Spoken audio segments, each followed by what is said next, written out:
what we want to do is use sports as the greatest metaphor for life.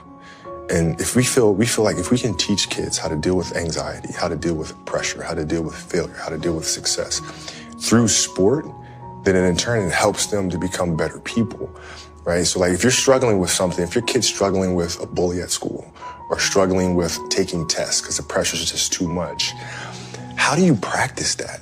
Like as a father, you can go to your daughter and your son and say, okay, you know, work your hardest, don't worry about the end result. But those are just words, aren't they? Mm-hmm. Right? They have to physically put themselves, emotionally put themselves in that same situation over and over to really be able to understand how to deal with it. And what we're saying is that sports does that for you. So now through sport, when you practice every day and you're playing these games and you have these emotional challenges, you get used to figuring out how to navigate yourself through, which in turn helps you to become a better test taker and vice versa. I think the goal is always to win championships. No matter where you go, that's the goal. And that's his goal, that's Rob's goal, that's Magic's goal, that's Jeannie's goal, Rondo, all the guys, Kuzma, Lonzo, they all want to win championships, man. So that's what they're gunning for.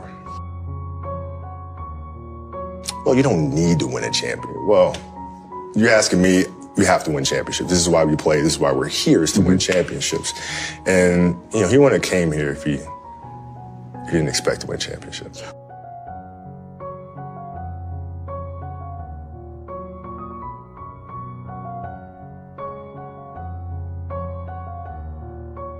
Also, well, to me, it's just really simple.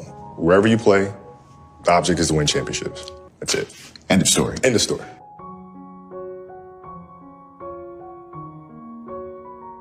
Never. Here's the thing, is for us athletes, it's really hard to transition from that, right? And I was really personal about it when I wrote Dear Basketball. But that is the true challenge of finding what comes next and finding something that you love to do every bit as much as you love your first passion. That is the challenge for us. And I think, unfortunately for us athletes, we've been pigeonholed into thinking that we can only be one thing. And so when I retired, everybody is saying, okay, he's too competitive. He's not going to know what to do with himself. He's going to have to come back.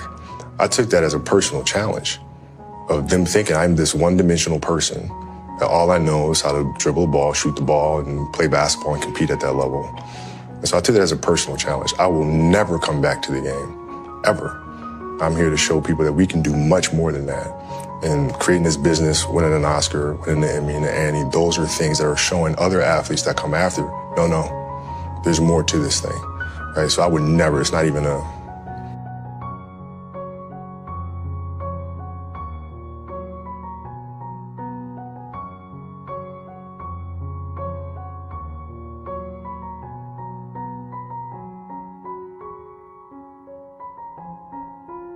you know, the challenge became, how do I take the lessons that I learned through the game of basketball and translate them into building the studio, right? What are the things that I can take from that? The discipline, the commitment, the team and community.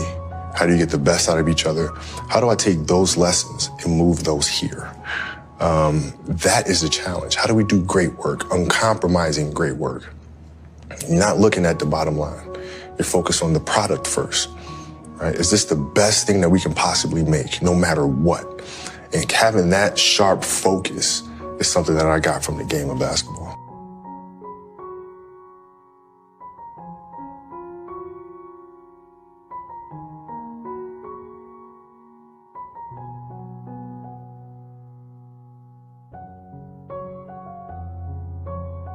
You know, I'll sit and I'll think and I'll create. You know, I write them all out. And create the characters, create the rules, the structure.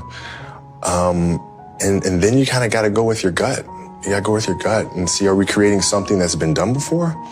Or is this a project, something that nobody's seen before? Mm-hmm. And is it a project that we're not sure that we can do?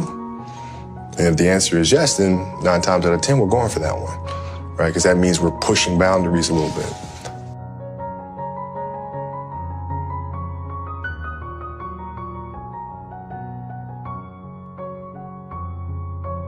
I love creating. I love directing, I love producing. I don't love acting. I don't love being in front of the camera. I like trying to figure out if the arc of the story is the right one.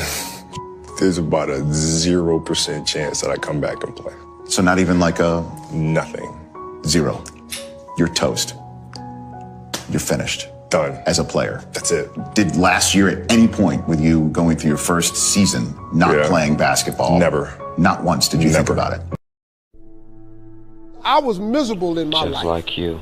I didn't like waking up. I ain't have no purpose. I ain't know what I was supposed to be doing. On October 8th, 1985, I walked in a comedy club for the first time. Signed up for the following week. The following week, a girl took me down there. She said, "You got to go to comedy club. You're the funniest person I've ever met." I never even heard of comedy clubs. I'm 27. I walked in the comedy club. I signed up for the following week. I'm gonna sit here and learn. I knew I was funny. I just didn't know what to do with it. They had 10 acts go up. 9 of them went up. I didn't laugh at one joke. I was just sitting there just, man, I wish that was me. Man, they should have said this. Every joke they told, I knew the punchline before they said it, and I wrote a better punchline in my mind, what they should have said. It got to guy number 10, they called his name, he wasn't there. They said, well, he's not here, we're gonna go to next week's list. Steve Harvey, where are you? Long story short, I won amateur night that night. I won $50. It was meant to be. It was a 45-minute drive to my house with this girl named Gladys. I cried 45 minutes. She said, "What you crying for? It ain't but $50. I said, no, you don't even understand. I was born tonight. I now know what I'm supposed to do. I went to work the next day, October 9th, and quit my job. With $50, I had nothing. I just never gave up. I'm gonna tell you something. That decision cost me everything I had. Everything. I lost everything. I lost my family. I lost friends. I lost everything. I became homeless. I lived in a car for 3 years. But I just saw this, I saw this vision. I just pursued it. I said, wow, that's it. You have to take chances in life. Life is about risk. If you play it safe in life, you ain't gonna have much of a life. If you play it safe, you won't have much of a life. Life is risk. It takes courage to pursue your dream. Now, it's gonna cost you something. Most people are not willing to pay what it costs to go after your dream, because you're gonna have to hurt a little bit. And most people don't like being uncomfortable. If you don't wanna be uncomfortable, please do not pursue success, because success is a very uncomfortable feeling. And I just learned to be comfortable being uncomfortable. Life is hard. See, for every time you have a plan, a dream, an aspiration, or a goal, do you know what happens every time you have one of those? This thing comes along called life.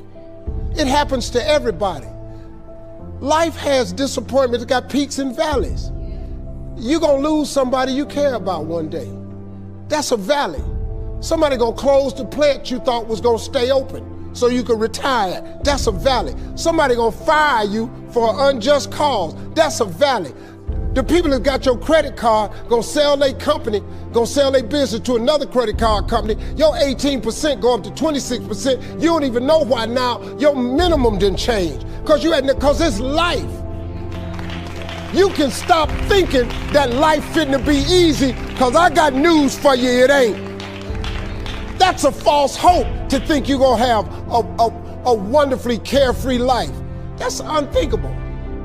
We all live in this bubble. What you gotta do, you gotta put more air in your bubble. You got to blow your bubble up. Expand yourself.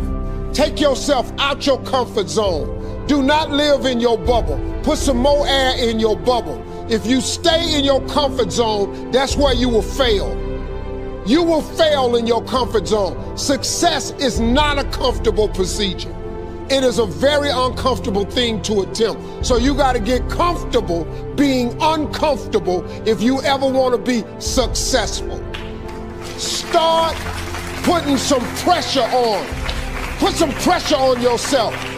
Get out here and get about it. Look, I'd love to sugarcoat this thing for you. I'd love to tell you, look, you can go out here and get rich, do a couple of things. That ain't happening. You got to get real doggish. You got to get downright funky if you want to make it. Now, like I was telling you before, if you want to be ordinary, you ain't even got to listen to me. Just go on about your business. If you think ordinary's cool, ain't no problem. It's some really, really wonderful ordinary people. But if you are sitting in this room and you have extraordinary aspirations, then you're going to have to do extra. You put extra on top of ordinary and you come up with extraordinary. It's no other way. I'm sorry, but here's the fact. All of you have extraordinary capabilities. All of you.